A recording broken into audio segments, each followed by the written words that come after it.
Well, hello there, and would you introduce yourself however you want and tell us today's date? My name is Steve Nicolaides. Today's date, I think, is May the 17th, 2016.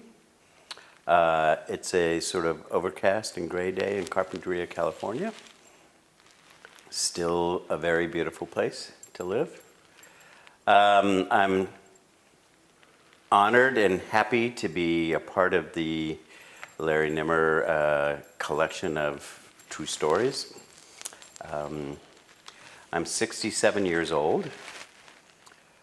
I was born on December the 16th in 1948 to a woman and a man who I have never met, never seen, never talked to. I was given up for adoption immediately, and 3 months later I was adopted to a family in Los Angeles, California.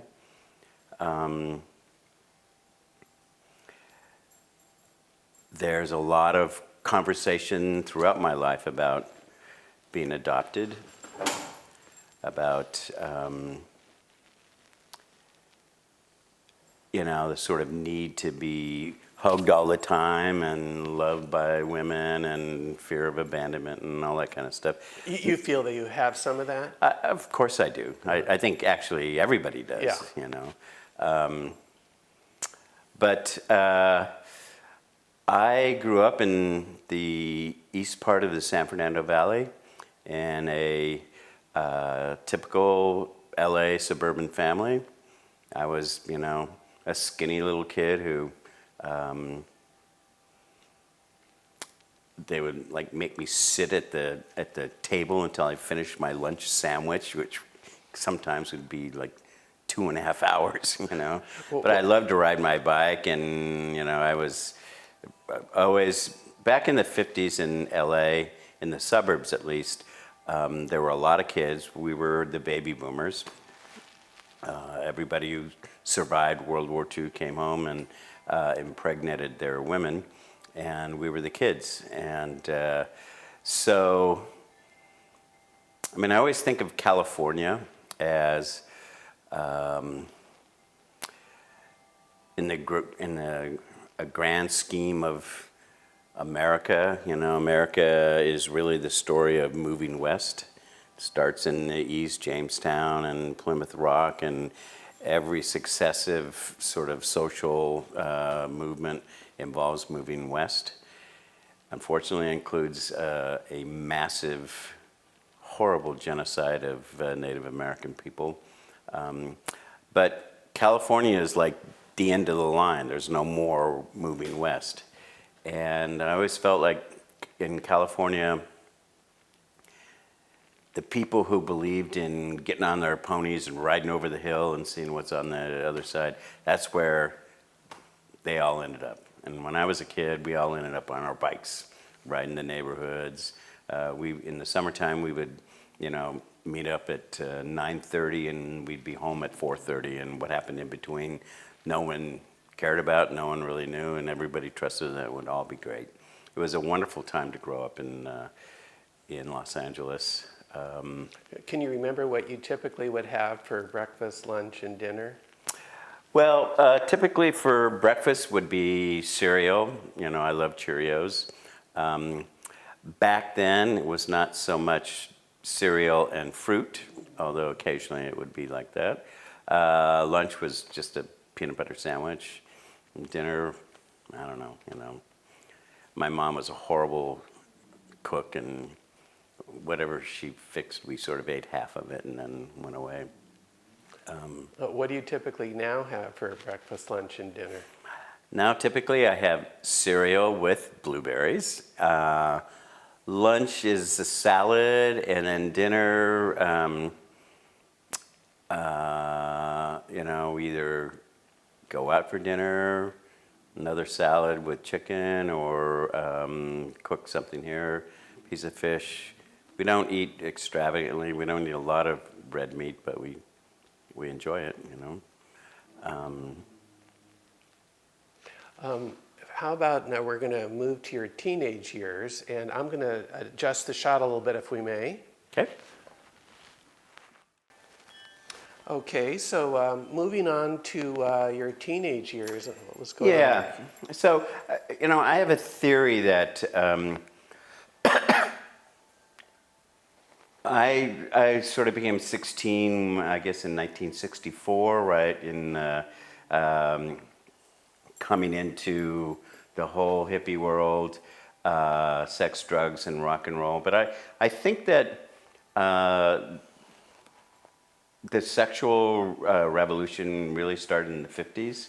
I remember, I mean, my two earliest memories are one, I was maybe 3 or 4 years old, being shaken out of bed during an earthquake, falling on the floor. And the second one was I was crawling around on the floor. My parents were having a big party, and I remember crawling around, and all the women had long dresses, and I was crawling under their dresses, and it was really at the time I didn't think it was pervy. Now I do, But it was really great, and I sort of fell in love with the mystery of women, and um, the teenage years, puberty, trying to figure out what the hell was going on. I was a very shy kid. I loved to read. I was a jock. I loved to play sports. What did you play?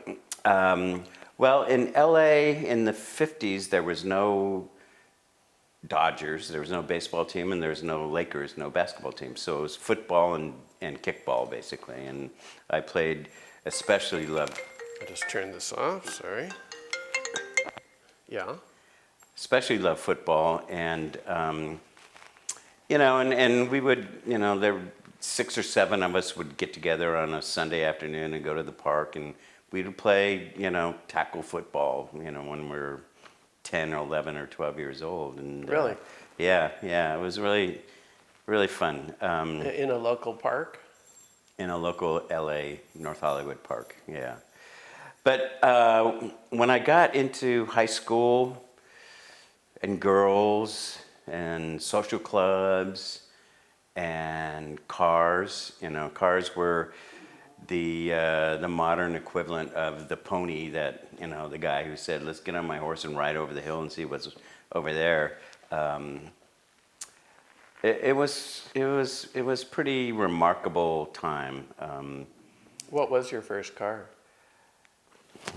My first car, I believe, the first car that I really sort of had possession of, I didn't buy it, my dad did, but was a 1967 Mustang, two-door, great car. And in those days, in the mid-'60s in LA, we didn't lock our front doors. We didn't lock the cars in our driveways. You could drive from North Hollywood to Venice in 25 minutes. There's no traffic. A lot of times we just left the keys in the car because there was no crime. Before the 405 freeway, huh? No, the 405 was there, although, well, maybe you're right, because we used to go over Sepulveda a lot too. Anyway, it was kind of a wild time. We would go. Remember going to summer school, which always let out at 12:30, and all of us would pile into somebody's car and go down to Santa Monica Beach and hang out at the beach, and then come back at 4 o'clock or 5 o'clock in the afternoon. But I think that there was sort of a craziness in the 50s amongst my parents and their friends, and it's when TV came in. I remember there was a place on Ventura Boulevard in Studio City called the Zombie Cafe, or no, Okan Harry Zombie Cafe, which was a strip club. And I remember hearing, my dad and a couple of his friends saying, we'll be back in a couple of hours, and they would go to the strip club and come back. And I don't know, there was this whole thing about flesh, and then all of a sudden I walked into the 60s, you know, and going to college. I went to UCSB in 1967. There was a football team, there were sororities and fraternities. I really was uncomfortable. I was sort of shy. I didn't want to join a fraternity or anything like that. But I loved, you know, walking around looking at the girls. And then somebody like turned the page, and suddenly it was the world of hippies. And we were all getting stoned. There were no more sororities, no more fraternities, no more football team. It all went away. We were all smoking dope, studying English, and learning how to make onion rings in our own house. Kind of do-it-yourself stuff. Do-it-yourself stuff, yeah, right. And that's, they were great times, absolutely great times. A lot of great music. I mean, the greatest of the great rock and roll music came from the late 60s through the early 70s. And some of those groups were? Well, The Doors, Led Zeppelin, Rolling Stones, Beatles, Kinks, a little bit down the line, Crosby, Stills and Nash, The Byrds, Buffalo Springfield, you know. Did you see any of them? I saw most of them, actually. Really? Jefferson Airplane, yeah. Here in Santa Barbara at the Earl Warren Showgrounds, there's this, like, I don't know, octagonal venue. And I remember back in those days, the shows would usually have 3 bands. So you could go and see Quicksilver Messenger Service and Big Brother and the Holding Company with Janis Joplin and Canned Heat, you know, or Jefferson Airplane and the Grateful Dead and Jesse Colin Young. And they would have cost about what? $2, $3, something like that, you know. And there was no seating. You were just standing there, but you were standing, you know, right next to them. I saw the Airplane and the Dead play 2 or 3 free concerts in parks in LA, Griffith Park and Elysian Park. But they were pretty great days. You know, marijuana was $10 an ounce. I remember one summer, some people in Isla Vista came back from Michoacan in Mexico, and they had this just bombs over Tokyo pot, and they were apologetic because they had to charge $12 an ounce. But the thing that was going on in the late 60s and the early 70s, there's 2 things that were beyond the sex and the drugs. Was 1, the Vietnam War, and 2, the Black Power movement. And these are things that really resonated with me, both of them, deeply. I dodged the draft for about 2 years. How did you do that? Well, I found doctors in Santa Barbara who were against the draft, who wrote me bad medical letters. One doctor, this old guy, confused my records and wrote me a letter saying I had lordosis of the spine. And then I said, well, that's not really, you know, and he said, okay, I had a high school football injury, and my cartilage in my right shoulder is and was still really bad. So I had these 2 letters, and I dropped out of school in, I don't know, 1970, 71, something like that. And literally a week after I dropped out of college, I got a induction notice. So I told them that I don't live in Santa Barbara anymore. I moved back home, you know, which I didn't. So then the induction letter, you go from the top of the chart to the bottom of the chart, and eventually it percolated up, and I get the induction letter in LA, and then I would say, no, I'm really living in Santa Barbara, and I just dodged them for probably almost 2 years. The last time I tried the last thing I did to him was I said I was covering the People's Park riot in Berkeley for the local newspaper, and I realized on Sunday night that I had to be in Santa Barbara for a 8 a.m. bus ride to LA. And so I took 2 hits of mescaline and drove down, and I woke up on Wednesday morning on the beach in Santa Cruz, and I don't even know how I got there, and I'm sorry, and and all that kind of stuff. Eventually I went. Those worked as excuses back then. They did, absolutely. And I wrote it, in pencil, and misspelled words and left out words, I mean, by that time, the anti-war movement was, the clear victor. It was absolute utter chaos. So eventually I did go to the induction center, and I had actually 2 physicals. One doctor, an old country doctor, said, "Son, if you had everything in these 2 letters, you'd be sitting under an apple tree knitting pillows or knitting blankets." And I said, "Yeah, I agree." And he says, "This is bullshit, 1A." But I got to finally an Army doctor who looked at my stuff, and I actually, at the induction center, they took a x-ray of my right shoulder, and he said, I really believe that your torn cartilage in your shoulder will give you trouble in the Army, so I'm going to give you a 1Y. And I said, "Bless you, thank you," and I ran out of there as fast as I could. But truth be told, there was no way I was going in the Army.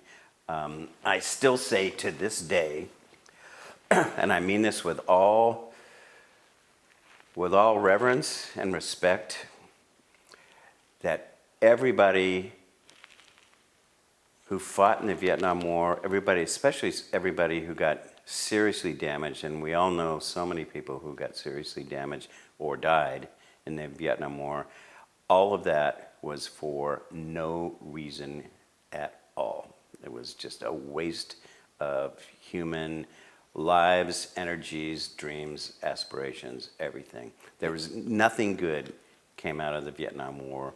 One of the reasons given was the domino effect.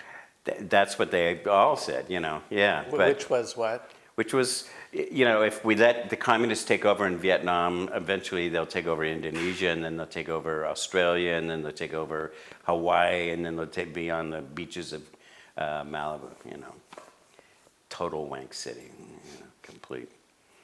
But during that time, heroin and harder drugs came from Southeast Asia. The hippie movement, the drug culture started to get dark and evil. It was still very seductive and still very fun, and the music was fantastic. Altamont, I think, happened in 1972, which I was not there. But in 1973, my wife got pregnant. And we were living in Santa Barbara. I wanted to be a writer, a fiction writer. But basically, I was working at the child's estate as a zookeeper.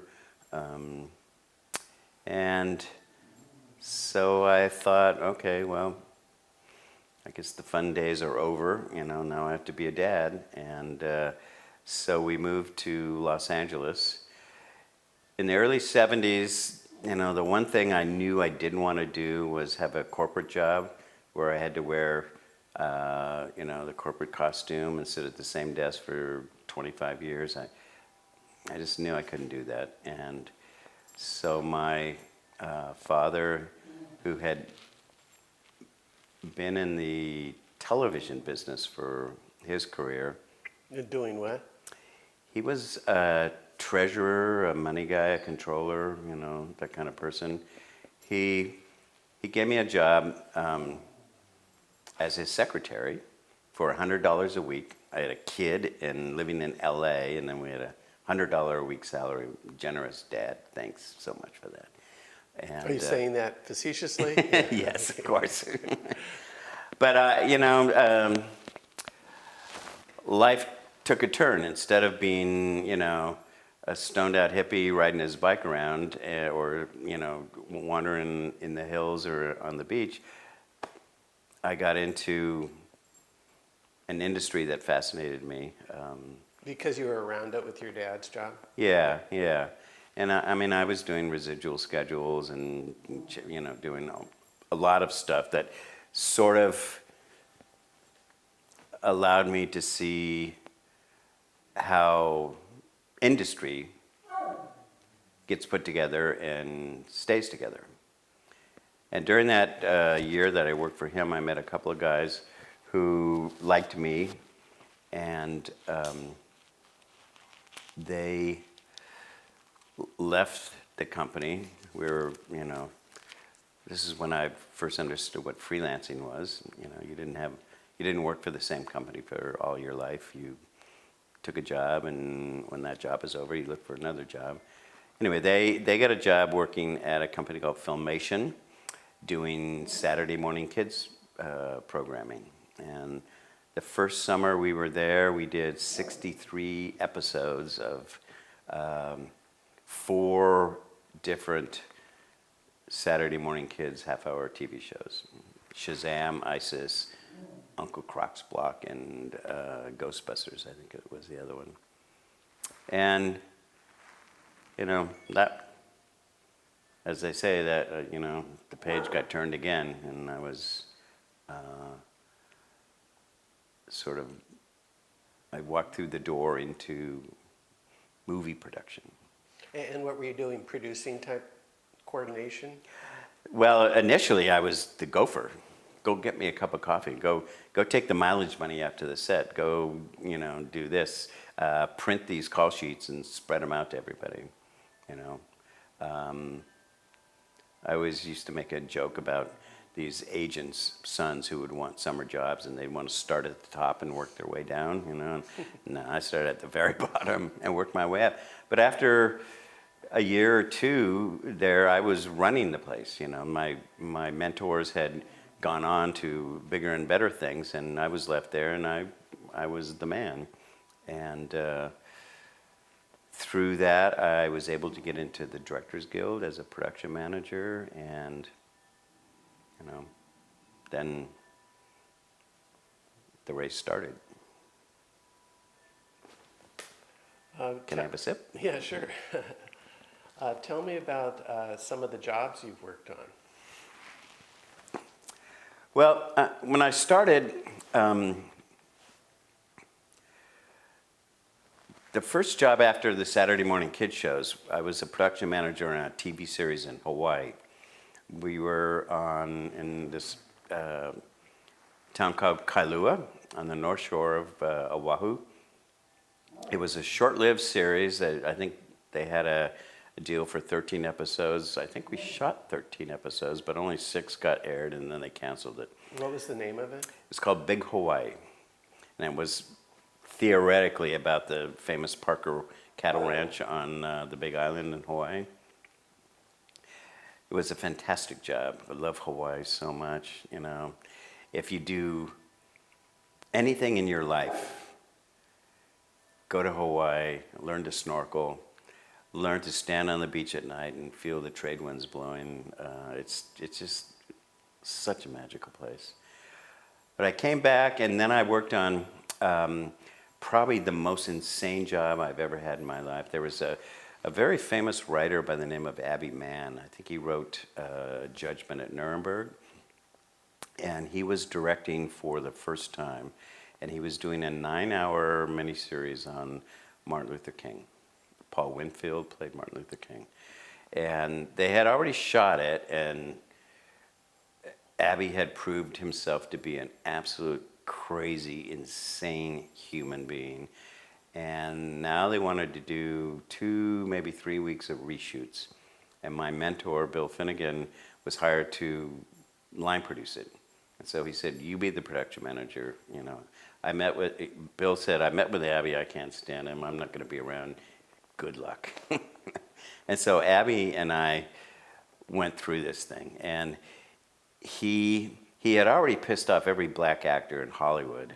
So now that we're going back and recasting certain parts or casting new parts, all the black actors in Hollywood said, fuck you, Abby, man. We don't have anything to do with this. Was he racist or just unreasonable? No, he was just crazy, you know. He was just a spoiled brat, and he had the thickest glasses, you know. You'd say, "Abby, do you like this location?" And he'd go, "I love this. I love." No, the location is over here. Okay. But I will remember, as long as I live, one moment. We were on stage at Paramount, and we were redoing the close-up of Martin Luther King giving the "I Have a Dream" speech. And Jerry Hirschfeld, the lighting cameraman, was finally ready, and I went to Paul Winfield's trailer to tell him we were ready for you on set. And I knocked on the door, and he said, "Come in." I opened up the door, just got pounded with the smell of pot. And I said, "They're ready for you." He said, "Okay." So he came on the stage, and he gave, you know, "I have been to the mountaintop, I have a dream, you know. I may not be there with you, my friends, but they're, you know, da, da, da." And I just stood there and grinned like a stone cookie, you know. That he was like bombed out of his mind, giving an absolutely brilliant performance of, you know, "I have been to the mountaintop." Really good. So you know, at the beginning of my career, I didn't really. I was, you know, it was like somebody picked me up by the collar and threw me in the river and said, "Learn how to swim." So I was just trying to keep my nose above water. You weren't taught so much how to do things, you just tried to do it the most efficient way? Yeah, of course, you know. I mean, being a leader of a production in a movie or television set is really just sort of being like the lieutenant in war, you know. "Come on, we're gonna take that hill." I don't know. Wait, who put that fire ring in the, you know, all of that. Making movies, especially in the old days where we shot mostly on location, was really like war, and you dance on your feet, and that's what I loved. I mean, you know, I said earlier that I was an athlete, and I always loved leading teams, and I always loved saying, "Oh, okay, so that guy over there is a beast. Let's run over there," you know, and or let's pretend like we're running over there, bring him over here, and then go back over here, you know, and you adjust basically. You make your plans, and then you adjust when the plan doesn't work. So I did about, I don't know, 20 movies of the week. This is back in the 70s and the 80s when movies of the week were very popular. I did. Were you a line producer? I was a production manager and then a producer, a line producer. And what were some of the things you do as those jobs? Well, here's how it went down. The creative producer would have the material and would find the money. And then the money people would say, "Okay, how much is this going to cost, and where are we going to do it, and how are we going to do it?" That's when the script would land in my lap. I would make the schedule, I would make the budget, and I would say, "Here's where we should shoot this, I think, and here's how we're going to do it." And then if they said, "Okay," then the director and I would come together as partners and hire the crew. Usually I wasn't involved in casting, although a couple of times I was in the TV movies day. And then, you know, we would light the fuse and get in the car and go make a movie. And it was really fun in those days. It was before the corporatization of the movie business. It was, you know. What is the corporatization of the movie business? Well, you have a corporate structure behind you, second guessing every decision that you make, adding, in the name of keeping the costs down, adding, probably doubling the budget because they want this, and the insurance people need this, and all that kind of stuff. They need a bigger name for the third lead. Back in the 70s and the 80s, you know, I mean, I really sort of found my way into the movie business because I loved the movies of the 70s. I loved the rough anger, the loose shooting, the location shooting, and as we went through the 70s and 80s into the 90s, that all seemed to sort of slow down, and there was more stage work. I mean, I'll give you one example, okay? Rob Reiner and I met in 1984 on a movie called The Sure Thing, which I think had one set, was a cover set in Stockton, California. And we shot it, it was a road picture. It was theoretically a story of a guy who's going to Brown University, who travels across the country to UCLA to meet up with his friends, guaranteed sure thing. We shot it all in California. The second movie that I did with him was Stand By Me. Stand By Me, we built one cover set, the campfire scene at night where, you know, they talk about if you had one food that you couldn't live with, what would it be? You know, Pez. And cover set means in a soundstage? Cover set means in a warehouse in our case, in case it rains. You know, if it rains and you're scheduled to be outside, do you lose the whole day, $50,000, $60,000, or do you go to cover? I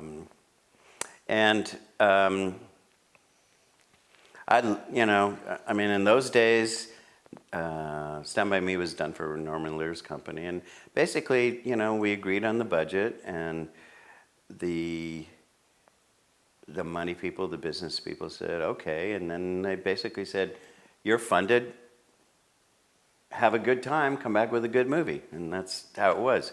In corporate world, it's not like that at all. You know, you get 3 phone calls a day saying, you know, I saw that you didn't get through 2 pages before lunch, what's going on, you know, all that kind of second guessing by people who have never really ever put their dicks on the line and, you know, and said, I'm responsible for this, I will make this happen. So that's what happened. But in my professional career, I have been insanely lucky, I think. Starting with Stand By Me, Princess Bride, When Harry Met Sally, Misery, Few Good Men, and then the sort of the jewel in the crown, at least as far as I'm concerned, is I was the producer, the only producer on a movie called Boys in the Hood, which... Can we stop right here a sec? Yep. So, yeah, are we rolling? Yeah, we're rolling, Bob. So I got this phone call.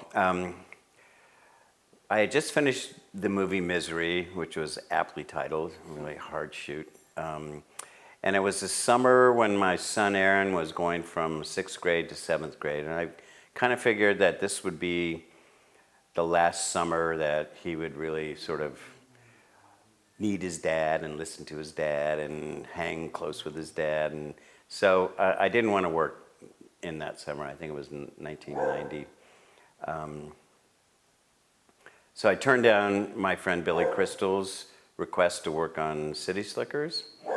And my family we were all in Cambridge, Massachusetts, because my son wanted to go to the Basketball Hall of Fame in Western Mass, wherever it is. And my friend's wife, Stephanie Lane, who was a creative executive at Columbia, called me and said, I just read the most incredible script I've ever seen. You got to do this movie. And I said, you know, I really don't want to work this summer. And, you know, I turned down Billy, and she said, no, you got to read this thing, you know, whatever. So I said, finally, okay, FedEx it to me. 2 days later, it comes to the house in Cambridge, and I sit down to read it. Usually my sort of litmus test is if I can finish it in one reading, then it's worth thinking about. And all of a sudden, it's like I stepped through a door, you know. I've always been someone deeply, thoughtfully concerned about social justice. You know, I don't know if it's because I was adopted, because I know, or you know, somewhere in my DNA what it's like to be alone, abandoned, unloved. But I always had this thing about black culture. I was, you know, Solonize and Soledad brother, and so Boys in the Hood was an amazing read. And so I called her up and I said, okay, I'm in. So when we came back to Los Angeles, I met with this young guy, 21 years old, John Singleton. His mom lived in Pasadena, as we did. And so I went over to his mom's house and I said, okay, why me? And he said, because you worked on my favorite movie of all time, Stand By Me. And so we talked a little bit about, you know, the shooting. I had been preparing a version of the movie Rain Man with the director Marty Brest, and right next door to us, Dennis Hopper was preparing his movie Colors. So I would, you know, occasionally walk through the art department and see, you know, the designs of the murals and all that kind of stuff. And I always just hated when Hollywood went to the ghetto. You know, all the murals were perfect and beautiful, and you know, the colors, and it was all kinty stuff. And so I made the deal, and John and I started preparing Boys in the Hood, and it was a, you know, $5.7 million budget, I think, which at the time, I think the average studio movie was like $30 million, so it was spit. And we prepped it in South Central LA, hiring, at least with the idea of hiring a total black crew. That didn't quite happen, but almost did.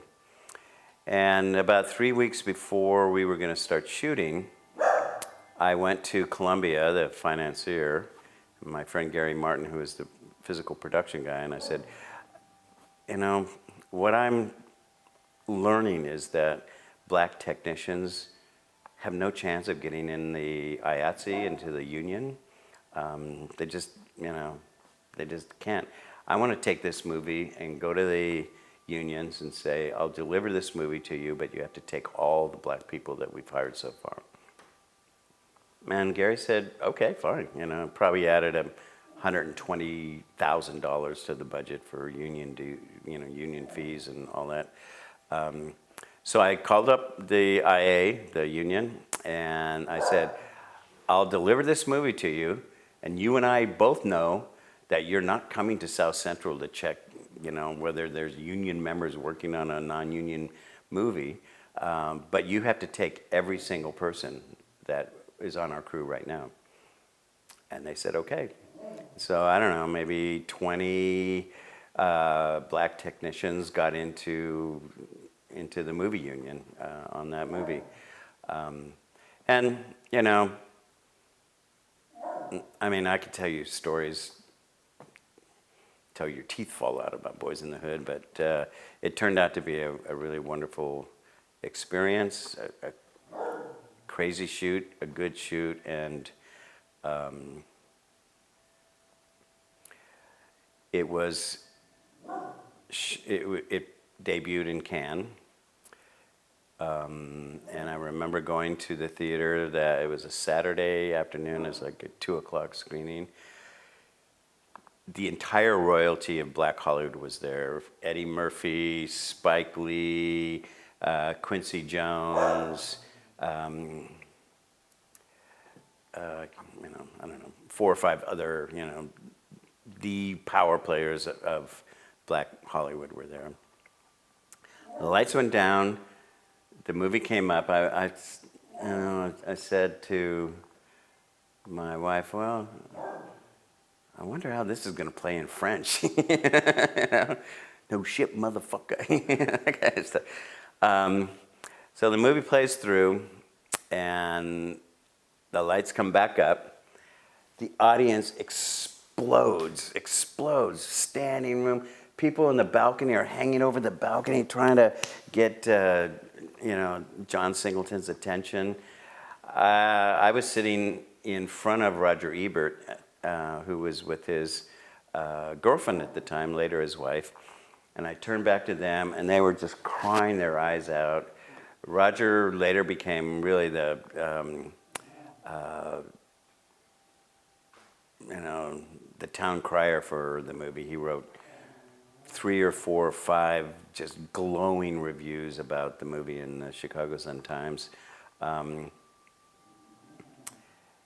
It was, lightning in a bottle, one of those moments, and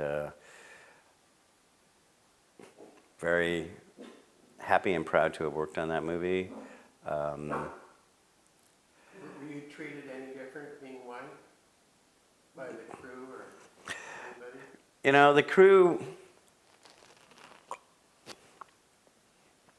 The crew in the cast loved me. They called me an OG. I was an original gangster. The studio didn't want a white guy associated with the movie.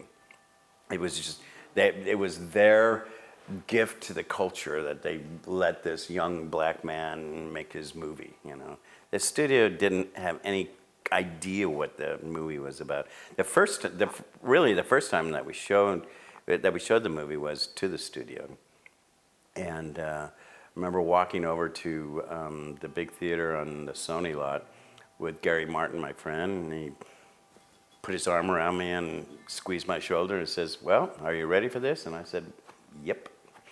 And we showed it to about 35 white guys in suits, and at the end, probably 10 of them were crying, and one of them went back to the Thalberg building and was sort of dancing down the hall going, "We're going to Cannes, we're going to Cannes."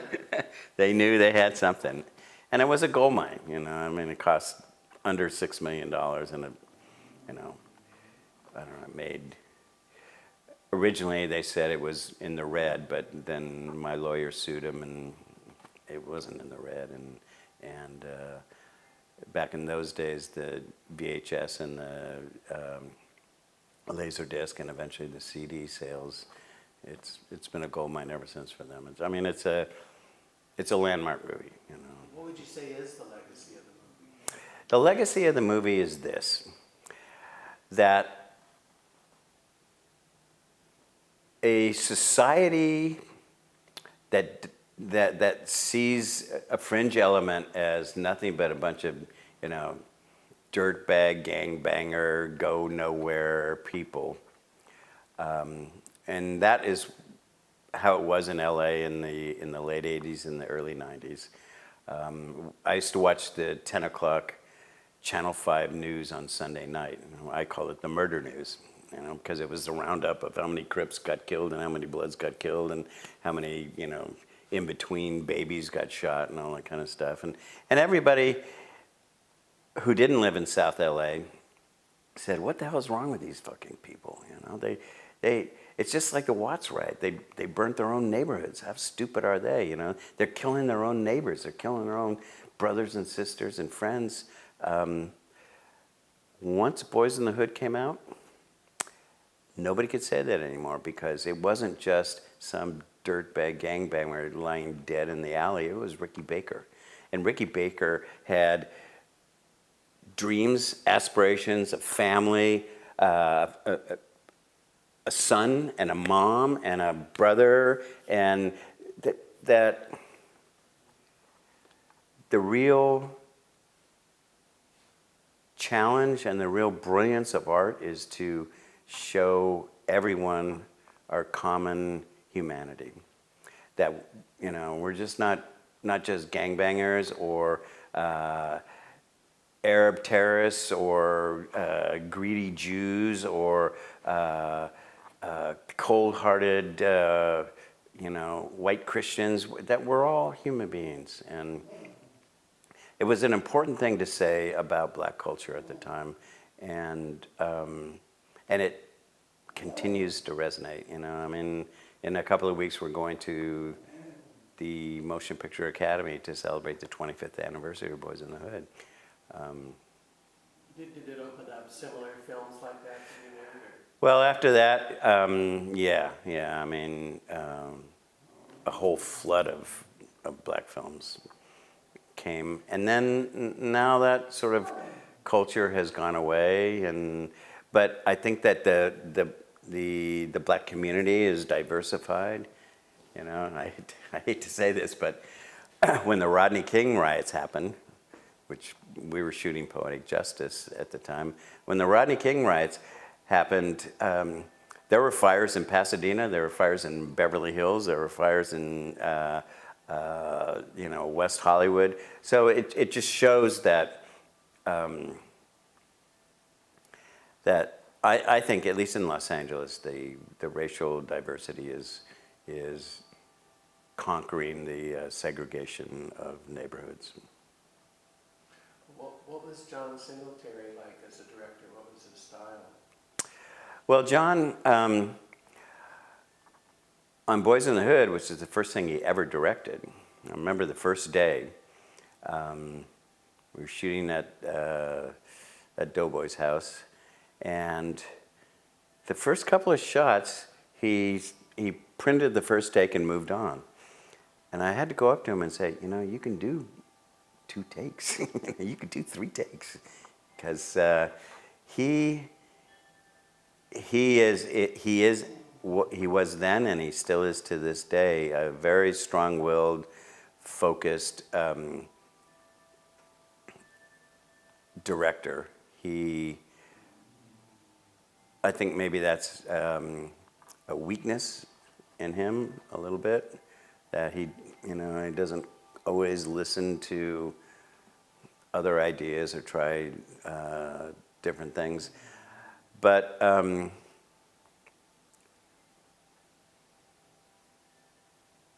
making Boys in the Hood was really kind of unique in that most of the people on the crew were doing it for the first time. And I was sort of, they would look at me, and I was there every day for every single shot, and I would say, yeah, it's good, okay, okay, we need to move on, we got this, and John and I, to this day, are good friends. He trusts me. He knows that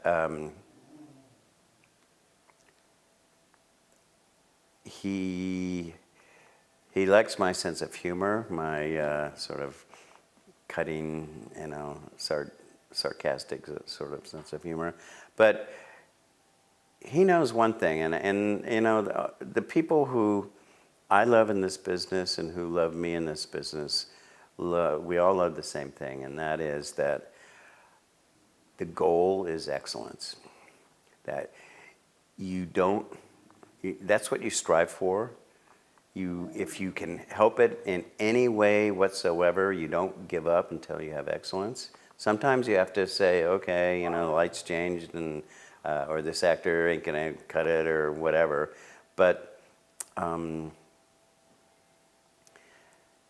because what we do lasts forever, I mean, it lasts forever. On the School of Rock, for instance. In that classroom, I think 2 of the kids had been in front of a camera before. Everybody else was brand new. So it was a little bit of pulling teeth, pulling hair, but we never really walked away from anything that I remember on that movie until we got excellent.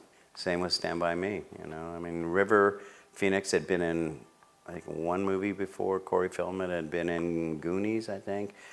Will Wheaton in something else, and Jerry O'Connell nothing else. And so we had, sometimes 30 takes on a setup. And that's what I want to say to young kids, and that is that life seems hard and boring, and what's the point? But life goes past really fast. And if you are here to be substantial,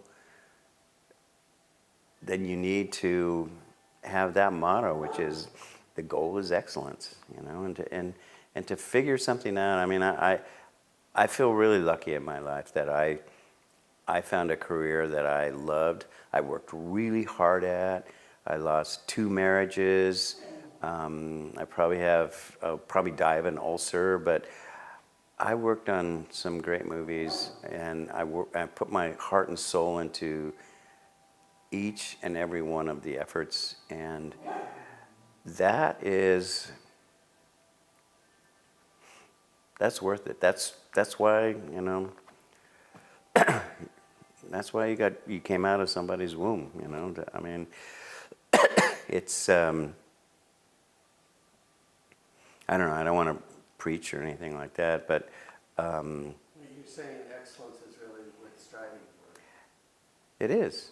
I mean, it is, because eventually we're all going to be old people in a chair, and somebody will say, well, what did you do with your life, and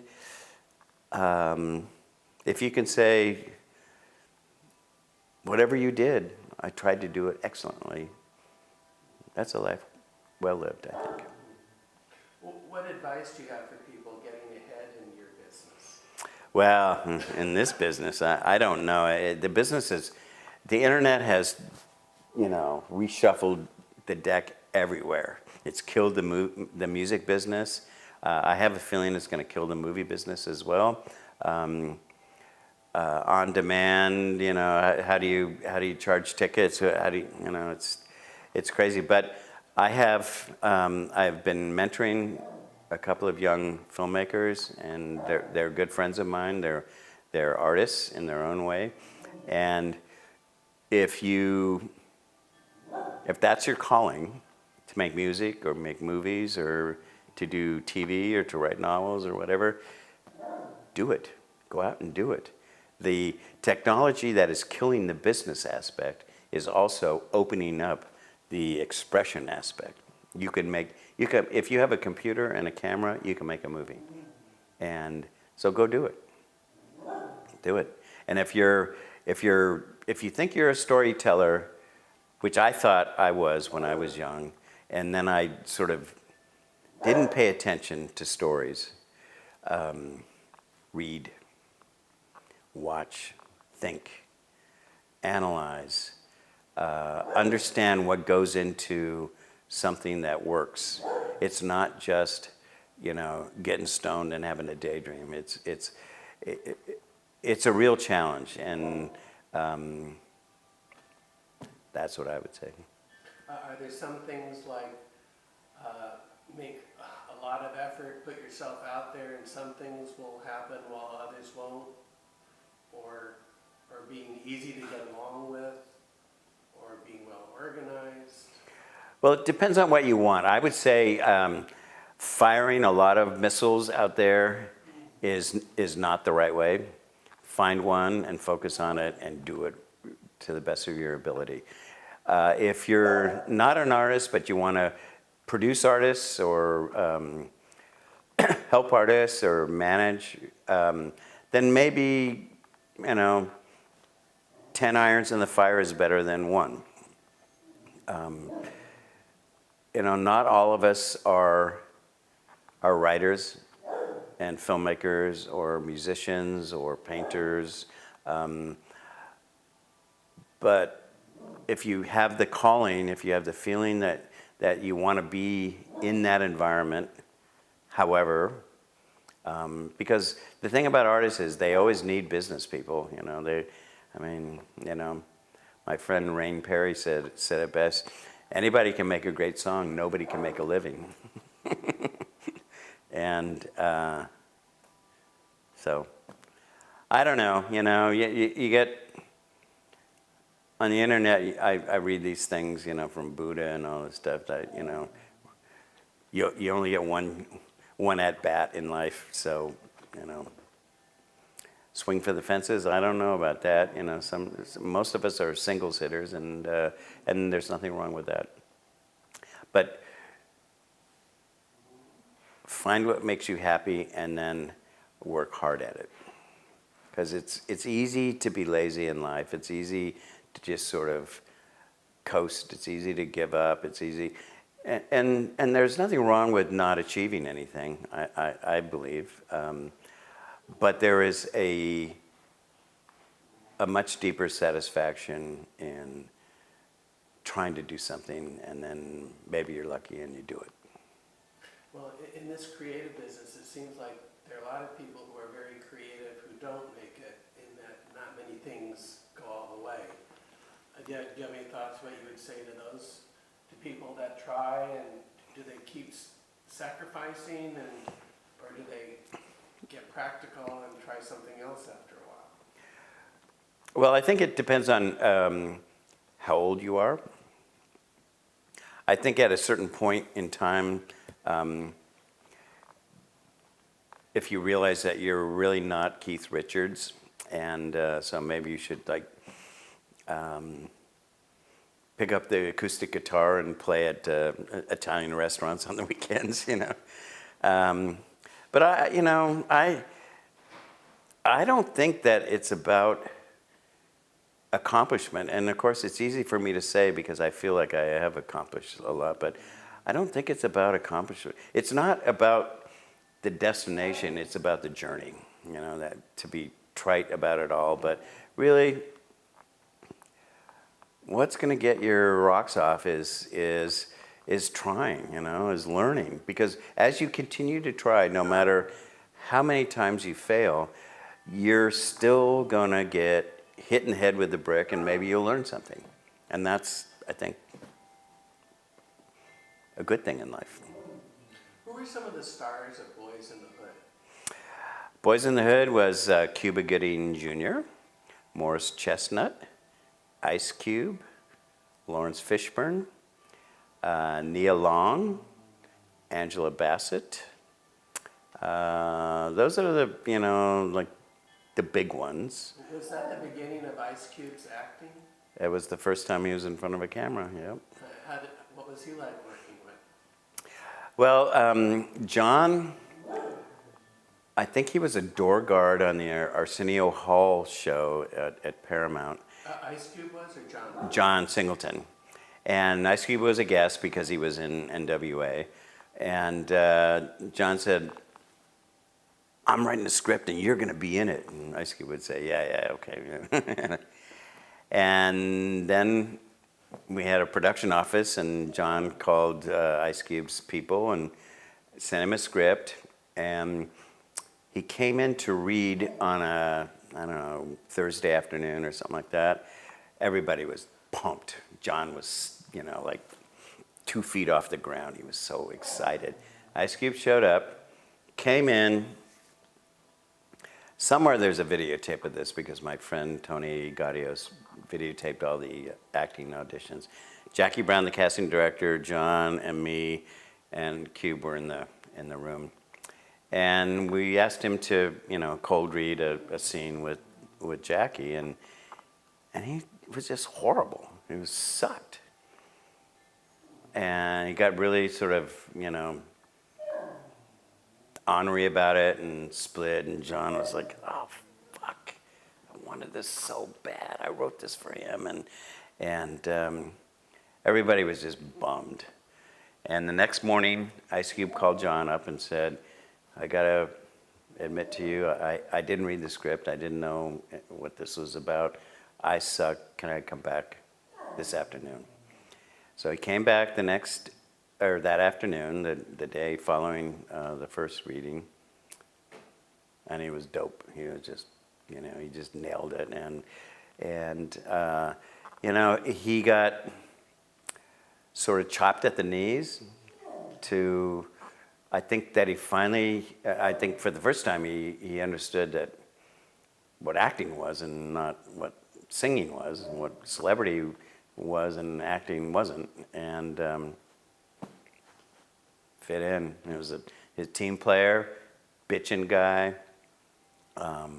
and a really smart dude who's gone on to, tremendous success in the industry.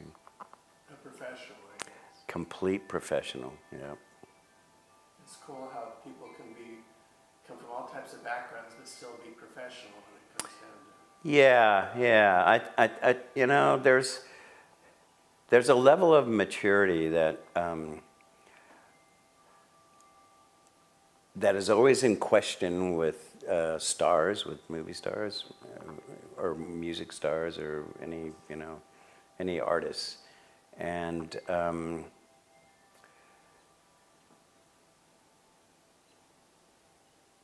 he is really centered. His feet are on the ground. He is a solid dude, as was Tupac Shakur, who I worked with on Poetic Justice, as is Jack Black. They're like crazy on camera, but they're like honest to God, real dudes, in their bodies. Nice. Should we take a little break? Sure. Well, you have a lovely home here. Thank you. Tell me, where did some of these come? Any stories behind any of these you'd like to share? Sure. Probably the best thing about the movie business is that they pay you a lot of money to live in different cities. So, for instance, the skeleton on the horse is from Oaxaca, Mexico, where I spent 5 months on Nacho Libre. The man petting his dog is from a flea market in London, where I shot pickup shots on Annapolis. The skeleton taking the soul from the dead person is also from Oaxaca. The two black guys in the hats, it's called brims. That's from South Central LA on Boys in the Hood. You mean it was on display there somewhere? It's in the movie, actually, but I bought it in the gallery. The big, beautiful painting is Elizabeth Estevalier, a Provence painter. I did 4 movies in New York, and I love her work, and so I think I bought 6 of her paintings. Let's see. The one at the top, the lady at the top, is also from Oaxaca. That's Caroline bought that before we knew each other. The barn picture with the mountains, that's my friend Scott Campbell did that. It's that is the view from our ranch in Ojai. That's the Topa Topas, the famous Topa Topas. Who's the photograph there? She was purchased in the same art show that we bought the quinceañeros dress, Mexican. Oh, so that's what is that dress again? That's a quinceañeros, which is a 15-year-old's sort of coming out party dress that we found in the same art gallery, and then we decided it was way too morbid, so we dressed it up with Christmas cards and pictures. It's kind of a Christmas tree now. Huh? Yeah, it's kind of a Christmas tree, is exactly right. Any favorite books here? Oh, there's lots of good books here, yeah. My books are over here. Okay. Is this your work area? Yeah, this is my desk, and this is my library, I mean, Angle of Repose by Wallace Stegner, Sometimes a Great Notion by Ken Kesey, The Bone People by Carrie Home. My Name is Asher Lev is one of my favorite books of all time. The Stories of Brice DJ Pancake. I'm a big reader. I love books. Jim Harrison is also maybe my favorite writer. Rest in peace, Jim. Tell me about the doggies. What are their names? Well, that little black one is called Sierra. We think she's a Chihuahua Jack Russell mix. Our friend up there is Cisco. Cisco. He was from Mexico City. We brought him back on Beverly Hills Chihuahua because when he was little, he sort of looked like Poppy, the lead dog in the movie. And I took him home. And then the big white dog over there is Reno. Sorry. He is half lab, quarter husky, and quarter wolf. And he's 14 years old now, but he's like my best friend. Oh, that's nice. Yeah, yeah. Well, what do you like about him? Like, how does he comfort you? Well, he's a man. He's a leader. He has a big voice. He's calm. He I don't know. You know how you when you find it your best friend. It's just that we pay attention to each other. We get along. We cover for each other. When we first got him, he was 1 year old, and I was swimming in the pool, and all of a sudden something jumped on my back, and it was Reno. And we used to swim laps in the pool together when we were both young. We don't do that anymore. Did you have a pool in Ojai? Yeah. Could you show me out in front here? How about come with me? Let's see the TV room, which is.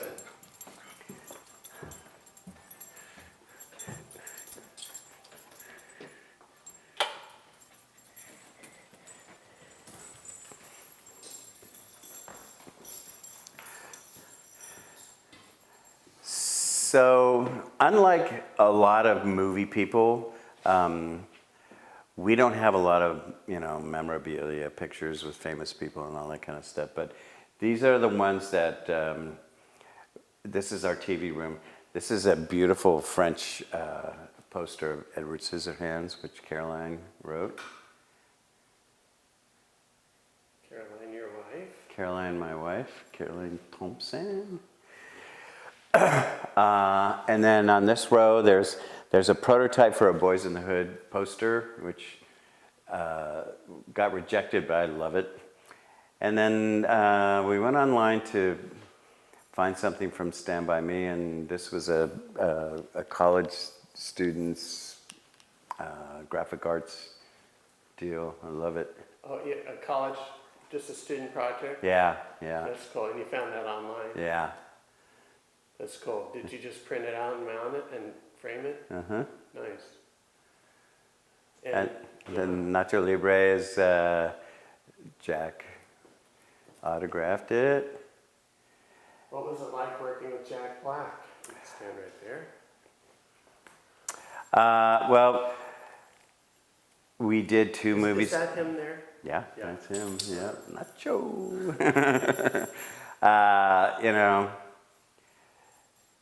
We did School of Rock and Nacho Libre together. He's a beautiful cat and really good. There was a dinner that Richard Linklater had for his ex-wife and his daughter had come into New York, and he was staying in Uma Thurman's apartment on Gramercy Park. So Jack and I were invited. We went over there. We, blah, blah, blah, had dinner. I was looking for a bathroom, so I went upstairs and somehow ended up in the master bedroom closet. And being who I am, I went through the underwear drawers and I found a thong of Uma Thurman's, and I put it in my pants. Good story. Uh-huh. And so the dinner was over, and Gramercy Park is like 23rd and Broadway or something. So Jack lived downtown, I lived downtown, so we decided to walk back together. And we went to, we caught Sonic Youth in Irving Square, Irving Plaza, something like that. And as we get closer to NYU, I said, I'm a bad guy, Jack. I just got to tell you what I did. And I pulled out the thong, and he looked at me and said, you are disgusting. But we walked down through NYU, and at a certain point, 3 kids walked by us, and then they stopped about, 8 beats later and go, Tenacious D, yeah! And we both stopped and looked back, and Jack waved, and I said, does that bother you? And he says, to tell you the truth, it's the thing I love the most. Just a beautiful cat, and hardworking, and we had a great time in Oaxaca. Maybe, I don't know about him, but I will say that, well, I don't know. I've had a lot of really great production experiences, but Oaxaca is one of the greatest places in the world, and that movie was just fantastic to work on. And this is Black Beauty. Caroline wrote and directed this movie, and I found this. I had no idea. I bought this as a birthday present for her. She directed too. She directed as well. And she looked at it and she said, I think that's Justin. And she called the owner, Rex, and he said, yeah, I did that shoot out in Saugus or someplace. And what are some of these smaller ones? here's me as a hippie in 1971. Nice. Where are you there? That's on the Big Sur River. Huh. And? There's me marrying my son, Aaron, and his bride, KT. And this is me and my brother when we were little, and then a friend photoshopped it so that we're there with Abraham Lincoln, and Brian Williams is there to verify the fact that it actually happened. Oh, he's fuzzy just like Lincoln. That's cool. Mm-hmm. Good job. And is this Caroline? Or is that a granddaughter? This is our granddaughter, Etta. Nice. Mm-hmm. This thing? I don't know what that is, but these are Sally dolls, stop motion animation on Nightmare Before Christmas. Oh, neat. That's Sally. And did you or Caroline work on them? Caroline wrote it. Nice. Cool. And over here? Nah, I don't know. That's all her yummy yummies. Yum yum stuff. Mm-hmm. Oh, Eyes on the Sky. Mm-hmm. That's a nice poster. It is nice, isn't it? So, why did you do Eyes on the Sky, and what's that about? You can stand over here. Okay. Well, when I retired, I started reading, and I grew up in Southern California. I know what winters were like, and we haven't had winters in a long time here. And now I have 2 and a third coming granddaughters in the West. So I started reading about climate change and the use of the drying up, basically, of the West. And I got sort of impassioned. And then I realized something, that is that no one reads anymore, certainly not nonfiction, certainly not technical filled nonfiction. But what I know how to do is to tell a story on film. So my best friend Mitch Marcus and I, we bought a camera, we bought a light and a stand, and we just sort of got in the car and started driving, talking to people about water, and with the purpose of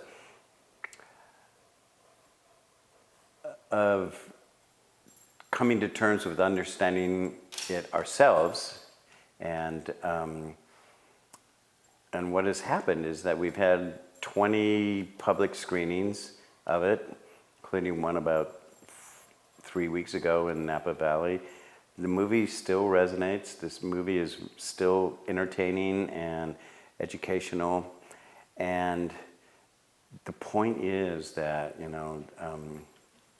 we all need to understand that we are in this together ecologically. And it doesn't matter who's the president, it doesn't matter, what cities are being blown up, and it doesn't matter any of that kind of stuff if we don't understand the way, the changes that are happening to our planet right now.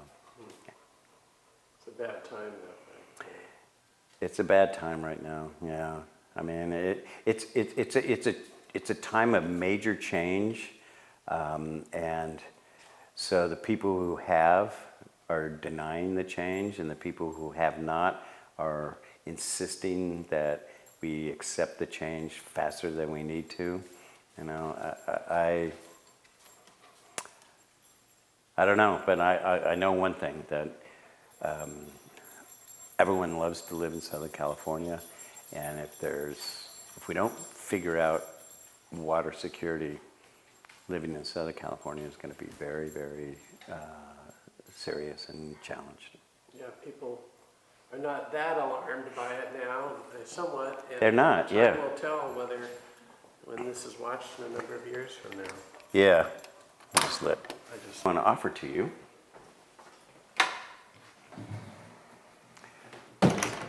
You can come in here, yeah. You can come anytime you want and take whatever you want. Very nice. Are these Academy screeners? Some are, most are not. I've given a lot of my DVDs to Tara, to the library. Oh, nice. I know some people are paranoid about Academy screeners getting in the wrong hands and then being busted for it, but at least one of my friends is. Fuck them. Yeah, no. Neat. We give them, we loan them out, and with the understanding that they'll never come back. Nice closet. Smells good. Yeah, so this was, I tell people that we bought this house from the only two gay guys who had no taste in California. This was all white shag carpet. This was the master bedroom. And so that was the closet, the cedar closet. And, but when we lived in Ojai, probably the best room in our house was the upstairs master bedroom that no one ever went to except us. And we would go up there and crash and get up and leave, And I said, well, let's not do that same thing here, Let's make this into where we lounge and watch TV. And so our bedroom is, the old office up top. The most photographic, or photogenic.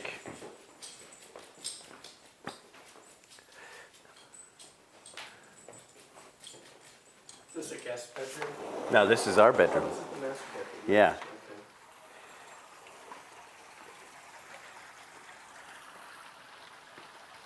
Nice.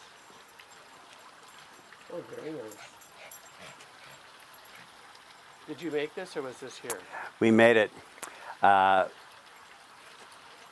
in conjunction with the only two gay guys in California with no taste. There was a big, ugly 70s hot tub there that I would never go into under any circumstances. So we took that out, and then, we have a friend who's a great landscape designer. Wonderful spot. What's the little building back there? That's Caroline's office. Oh, huh. Did you build that though? Mm-hmm. Nice fountain. Yep.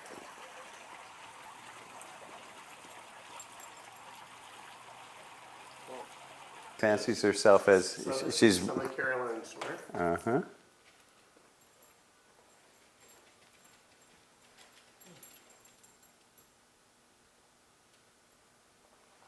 This is going into a show, a competition show in Santa Barbara. Oh, wow.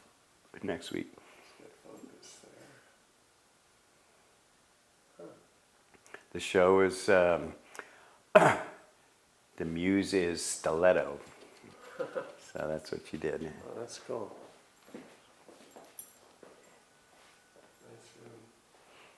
Yeah, obviously this was the garage, and then we took out the garage doors and put in the bamboo floor. And And this is, I didn't get a shot. This is your granddaughter. This is this bedroom up there. yep, That's very cool.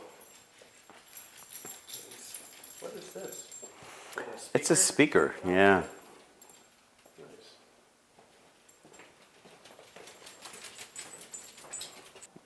Okay, why don't you have a seat over here? Okay. Nice out here. Yeah. Sun finally came out. Had you spent much time in Carpinteria before you came here? We had spent 2 summers for, maybe 2 or 3 weeks, because it was so hot in Ojai. Down here, Caroline's ex-husband owns a house on Dorrance, by, just down from the spot. So we'd stay there. The first time we came here, the Palms was the only restaurant in town.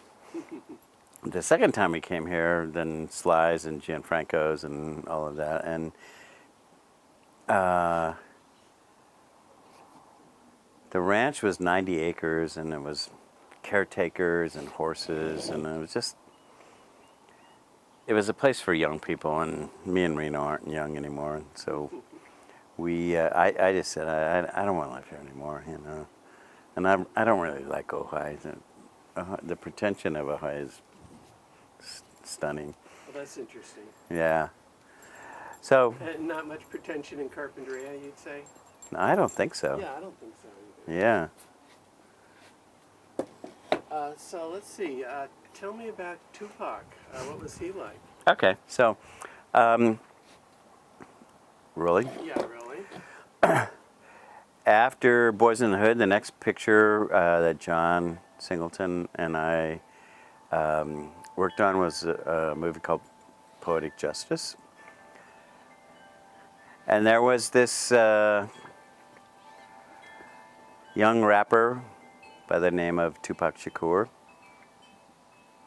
And he had been in a movie called Fresh, I think. Maybe not Fresh, but something. It's really good in it. So we had him in to read. Janet Jackson had committed to it. That's why the movie got made. And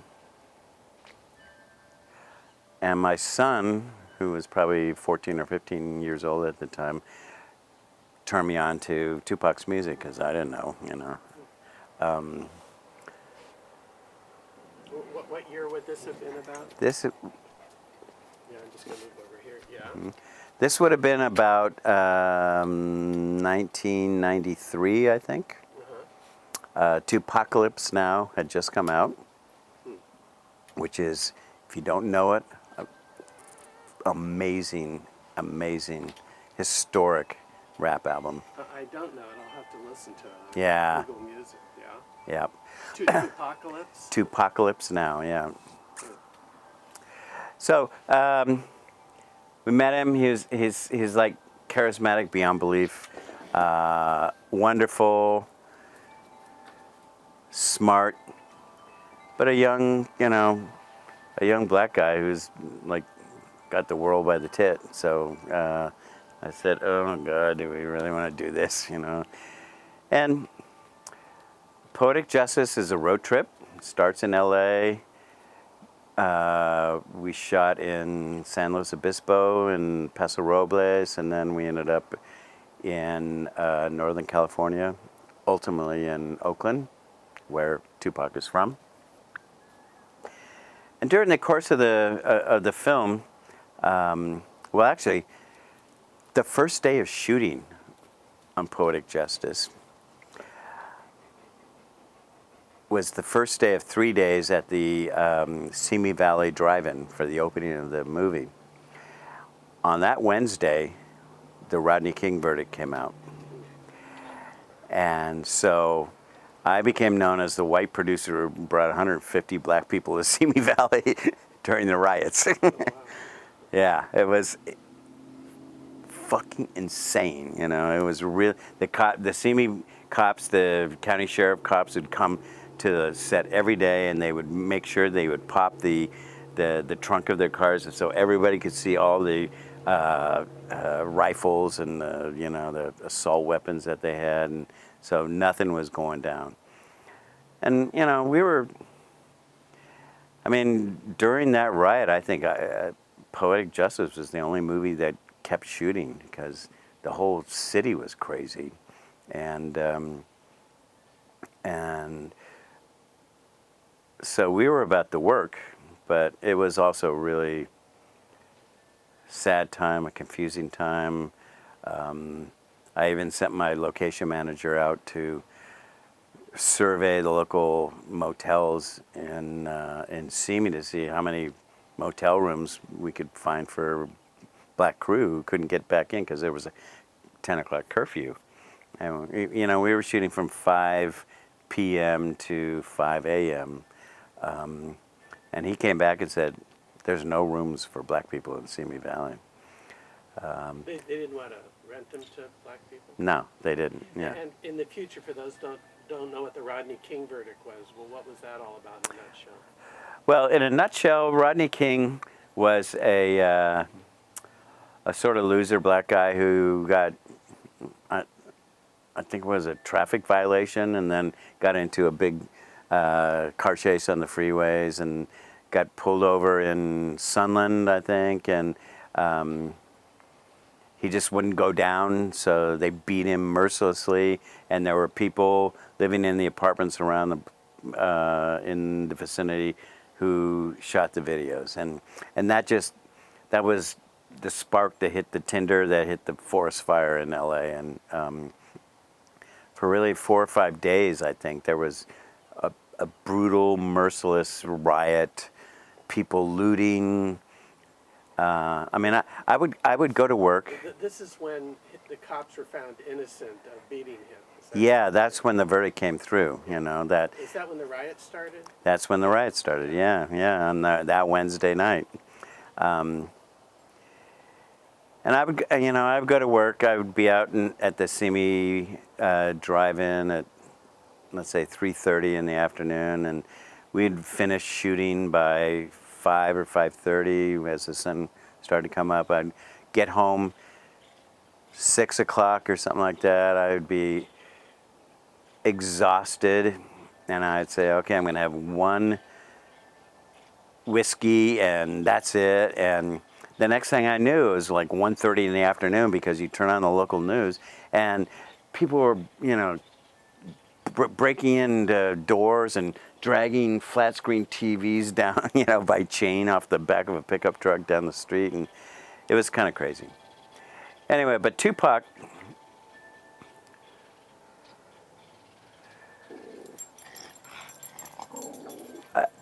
I saw him at the premiere of Poetic Justice as I was leaving, and he came up to me and I hugged him, and I looked him in the eye and I said, "Do all of us a favor, man. Try to stay alive till you're 30 years old." Because here's what I feel about Tupac. Tupac is the Black Bob Dylan. He is the most beautiful, poetic, sensitive, I feel for you, dude, rapper that there ever was. And something in his DNA said, I got to be a gangster. I got to be a fighter. And he just rode into that world of Suge Knight and fighting and hassling cops and all that kind of stuff. It's really it's an American tragedy that we lost him, because imagine if we had lost Bob Dylan when he was 24 years old. It's the same thing to me. I love that guy. He had the biggest smile, the friendliest vibe. I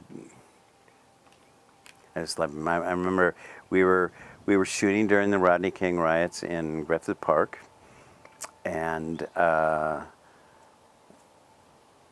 my wife Tony and my daughter Jenny, who is about 16 years old at the time, came to visit on the set. And I walked them up to Tupac and I said, "Hey man, this is my wife Tony and my daughter Jenny." He looked at them and said, "Of course they are." That's funny. Just a beautiful, beautiful cat. And every bit as powerful a poet as I think Bob Dylan, who I revere in the highest pantheon of, of anything. So it was really, really sad.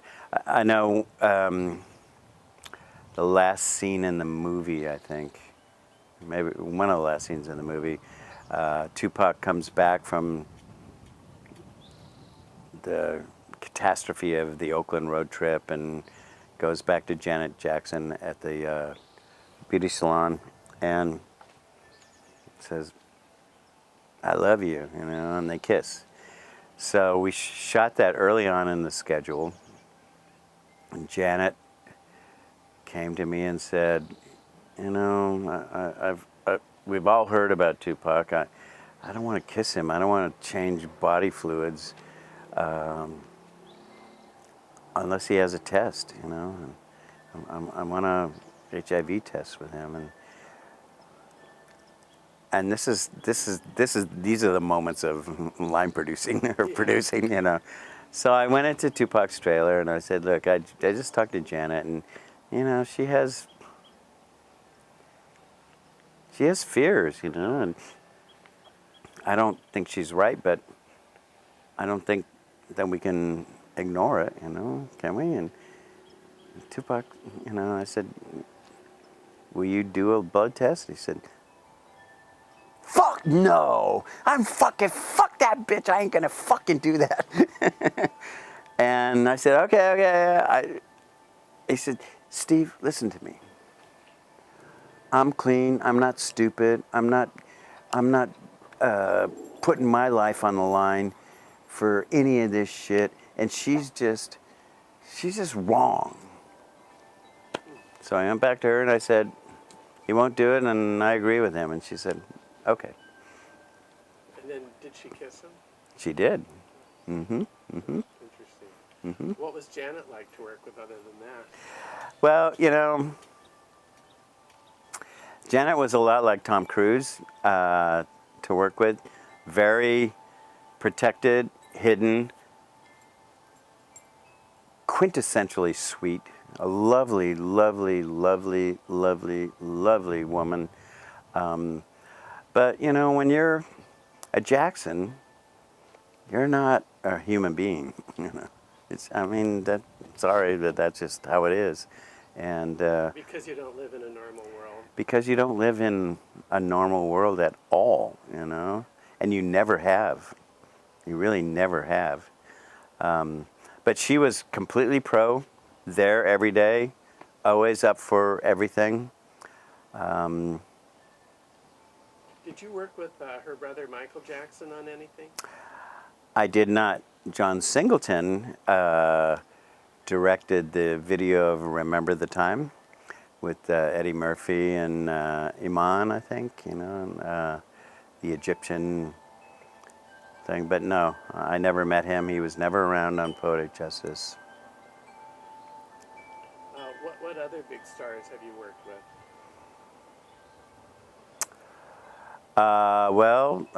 Jack Nicholson and Tom Cruise on A Few Good Men. Really? Wow. What were they both like?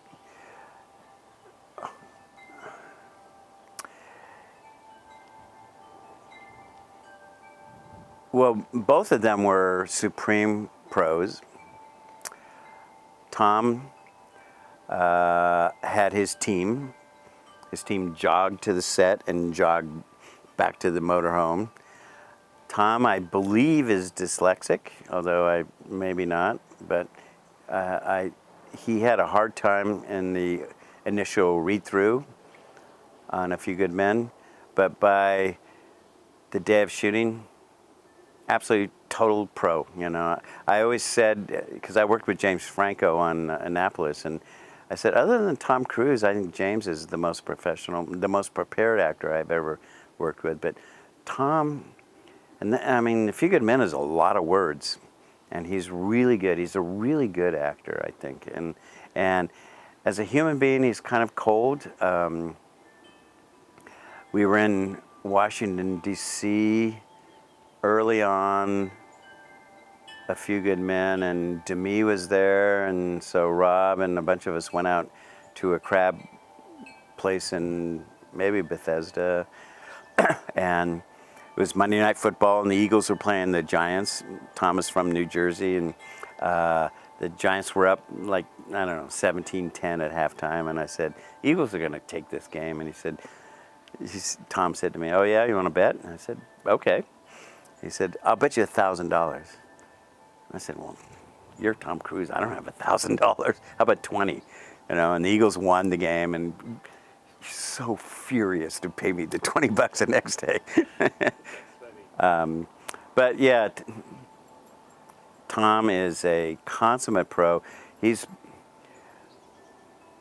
Of all our movie stars, I think he is the most underappreciated actor of them all. I mean, if you watch Rain Man, so fucking great, and A Few Good Men, he's really, really good. Jack was very hidden and private, and Demi, I used to call Gimme More. Actors are funny. They're either really solid and centered in themselves and are no trouble, or they're just sort of, crazy people who want to know why this happened and what's going on and all that kind of stuff. But for the most part, I've been very lucky working with name stars. And I think the last question I'm going to ask you is, what lessons have you learned in life? And maybe we'll go to the other patio for this last answer. Okay. Okay. So that looks like a nice, comfy spot. Uh-huh. So, Steve, tell me, what lessons have you learned in life that you might share with others?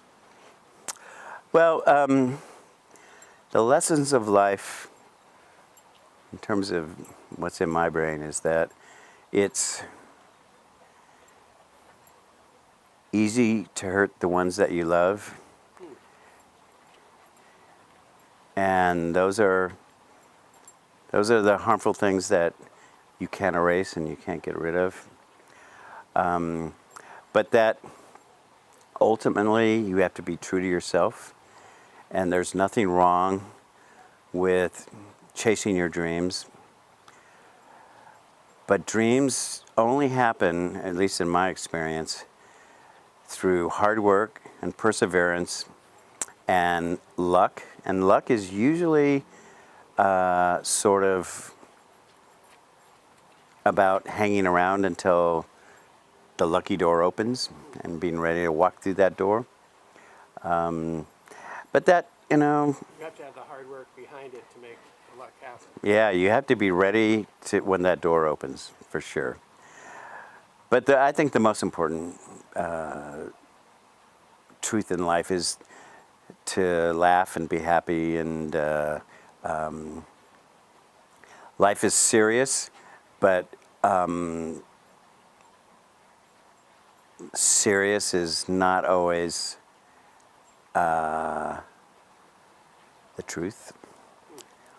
That you can laugh at the truth, you can laugh at serious, and you can protect yourself, because things, possessions, accomplishments, at the end of the day, don't really mean anything if you have friends, if you have loved ones that trust your love, and you had a good time. That's what I think. Okay. Well, thanks, Steve. Great talking with you, and good to hear what you had to say. And hopefully Thank you, Larry. others will in the future to enjoy it. Yeah. Oh, Cisco, you little fuck.